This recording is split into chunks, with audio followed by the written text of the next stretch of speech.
So I'm at home doing some home improvements, and behind me here is our carport.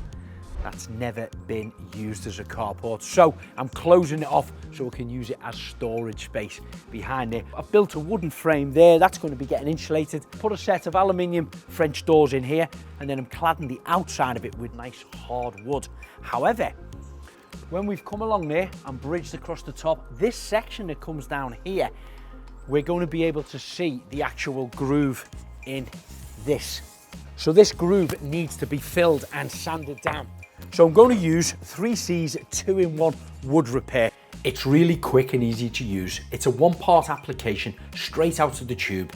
Mix it up with a scraper on a piece of plastic, and then you can start to apply it in the areas you want to fill. This groove I've got on the T&G is probably about 12mm deep and 6mm wide, so make sure you fill all of the cavity between it, leaving no air bubbles. I left it till the next day to dry and then sanded it down using a handheld orbital sander.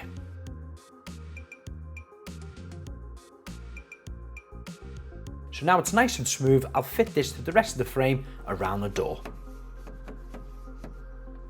And then to finish it off with some trims top and bottom so it blends in with the rest of our house and gives it a long-lasting finish. I also did the same on the inside.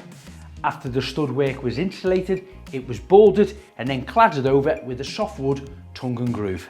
So now the carport is safely closed off, I can store my workwear clothes in here.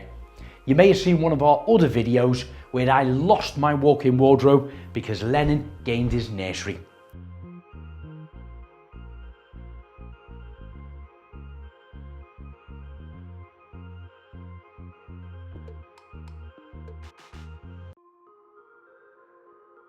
For more DIY tips, head over to our website. The link's in the description below.